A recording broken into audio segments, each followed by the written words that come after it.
বর্তমান সময়ে তিনটা উপবৃত্তির আবেদন একদম পুরোপুরিভাবে চলছে। এছাড়াও বেশ কিছু উপবৃত্তির আবেদন নিয়ে গুরুত্বপূর্ণ কিছু তথ্য রয়েছে এবং এই উপবৃত্তিগুলো কবে রেজাল্ট দিবে, কবে টাকা পেতে পারে, আমি সব কিছু ক্লিয়ার করব। আমাদের কাছে পুরো আমরা একদম পোর্টাল খুলে বসেছি, আমরা একদম পুরো বুঝিয়ে দিব, নোটিশ সহ, আবেদন ফর্ম সহ যাবতীয় সব কিছু। তাই সম্পূর্ণ ভিডিওটি দেখতে হবে। বিভিন্ন সময় শিক্ষার্থীরা অনেকগুলো উপবৃত্তি পায়, আমাদেরকে অনেক শিক্ষার্থী বারবারই অনেক অভিভাবক বলে যে আমি তো পাই না, আমার স্টুডেন্ট পায় না, কারণ অনেকেই হয়তো বা ইনফরমেশনগুলো সঠিক সময় পায় না, সঠিক সময় তারা জানতে পারে না। তো তাদের জন্য ভিডিও অত্যন্ত গুরুত্বপূর্ণ। এই ভিডিওটি শেয়ার করে যদি মানে রিসেন্টলি পরিচিত বা পরিবারের মধ্যে কোনো ছোট সন্তান বা ছেলে মেয়ে থাকে তাদেরকেও শেয়ার করে জানিয়ে দিতে পারেন, বা বন্ধু বান্ধবদেরকে জানিয়ে দিতে পারো তোমরা, যাতে করে তারাও এই বিষয়গুলো দেখে উপকৃত হয়ে আবেদন করতে পারে। তো শিক্ষা মন্ত্রণালয় থেকে উপবৃত্তির আবেদন বর্তমানে চলমান রয়েছে তিনটা জায়গায়, আমি তিনটা জায়গার কথা বলছি।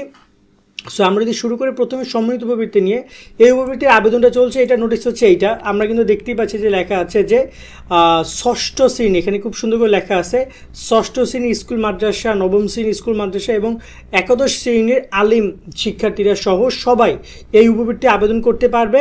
এবং এই উপবৃত্তির আবেদন কার্যক্রম পরিচালনা করার জন্য তারা ডেট অ্যানাউন্সমেন্ট পর্যন্ত আমরা করেছি, দেখতে পাচ্ছি 22 তারিখ পর্যন্ত আবেদন করা যাবে, যে দেখতে পাচ্ছি। তারপর সময়সীমা আরও বৃদ্ধি করবে যতটুকু আমরা শুনেছি।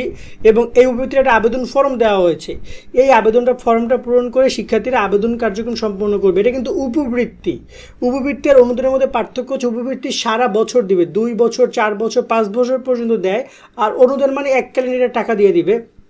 তো এটা কিন্তু অত্যন্ত গুরুত্বপূর্ণ। ইতিমধ্যে এটার আবেদন ফর্ম পূরণ করার সব বিষয়গুলো নিয়ে আমাদের ভিডিও করা আছে ইউটিউবে, ফেসবুকে, চাইলে শিক্ষার্থীরা সেগুলো অথবা দেখেছে অথবা দেখে নিতে পারে এবং আবেদন করতে পারে। আর একটা কথা হচ্ছে, উপবৃত্তির আবেদন করতে কোনো টাকা লাগবে না, মানে একদম মানে কোনো বিনামূল্যে শিক্ষার্থীরা আবেদন করবে। এখন যদি কোনো স্কুল বা কলেজ টাকা নেয় সেটা আসলে তাদের ব্যাপার, তারা এখানে যদি মানে তাদের ব্যবসা বাণিজ্য করে সেটা আসলে কোনো কিছু বলার নেই। বাট এই উপবৃত্তির আবেদন করতে কোনো টাকা লাগবে না। তো এই একটা উপবৃত্তির আবেদন চলছে। এরপর যদি কথা বলি মেধাবৃত্তি, সাধারণ বৃত্তি, এটা বর্তমানে নাম, এটার কোনো টাকা পয়সা এখন বর্তমানে চলবে না, এটাকে সামনে পরীক্ষার পর এটা দেওয়া হবে। আর এছাড়া ক্লাস 8-এর জুনিয়র বৃত্তির রেজাল্ট কয়েকদিনের মধ্যে প্রকাশ হচ্ছে। শিক্ষার্থীদের আর্থিক অনুদানের আবেদন চলছে বর্তমানে। শিক্ষার্থীদের আর্থিক অনুদানের আবেদন এই যে নোটিশ প্রকাশ করেছে 15 জানুয়ারি, যেখানে আর্থিক অনুদানের আবেদন শুরু হয়েছে গত 15 ফেব্রুয়ারি থেকে, চলবে 17 মার্চ 2026 পর্যন্ত। মানে এটা কিন্তু কোনো ভুল কোনো কিছু না, ইতিমধ্যে অনেক শিক্ষার্থী আবেদন করে ফেলেছে। তবে এবছর আবেদন কার্যক্রমটা শিক্ষার্থীদের হাতে দেয়নি। যেমন এখানে আবেদনটা কি, আমরা চাইলে আবেদন ফর্ম প্রিন্ট আউট করে নিজেরাই আবেদন করতে পারতাম, কিন্তু এই আর্থিক অনুদানের আবেদন এখানে ঘ নম্বর পয়েন্টে বলেছে যে আবেদন করতে হলে তোমাদেরকে মানে হচ্ছে কলেজের মাধ্যমে, স্কুলের মাধ্যমে বা বিশ্ববিদ্যালয়ের মাধ্যমে গিয়ে সেখানে যে কম্পিউটার অপারেটর যারা থাকবেন তাদের মূলত হচ্ছে যে দায়িত্ব নিয়ে কাজগুলো করতে হবে বা তাদেরকে দিয়ে এই আবেদনটা করাইতে হবে।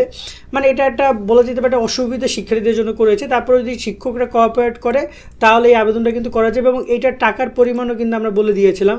এবং এটা একটা অনুদান মিনস হচ্ছে যে শিক্ষার্থীকে এককালীন একটা 10,000 টাকার মতো দিয়ে দিবে।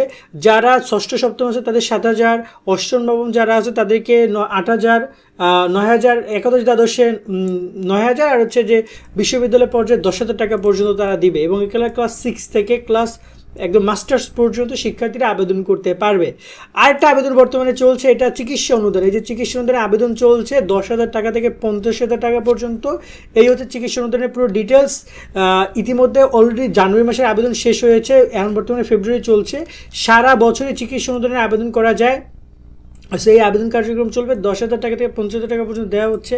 এখানে কিন্তু সব বিস্তারিত দেওয়া আছে কীভাবে আবেদন করবে। আবেদন করে বাটনে ক্লিক করে আবেদন করতে পারবে। এটা নিয়ে আমাদের ভিডিও দেওয়া আছে, যদি তারপরে ভিডিও দরকার হয় আমাদেরকে জানাতে পারে, আমরা চেষ্টা করবো এই বিষয়ে ভিডিও করার।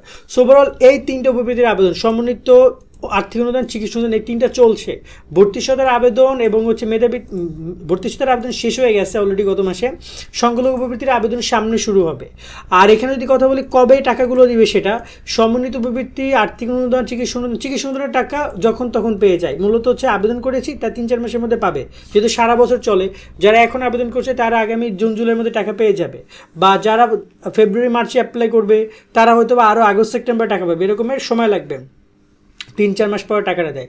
তবে সমন্বিত উপবৃত্তির আর্থিক অনুদানের আবেদনের টাকা জুন জুলাইয়ের মধ্যেই তারা পেয়ে যাবে, যতটুকু আমরা জানি। জুন জুলাইয়ের মধ্যে রেজাল্ট সহ তাদের বৃত্তির টাকাটা দিয়ে দেওয়া হবে, এবং হয়তোবা আগামী বছর এই যে জানুয়ারি থেকে জুন মাস পর্যন্ত এই 6 মাস ধরে ধরে এই যে বৃত্তির টাকা দিবে, উপবৃত্তি আর অনুদানের টাকাটাও জুলাই শেষে নতুন অর্থ বছর হিসেব করে তারা টাকাটা দিয়ে দিবে।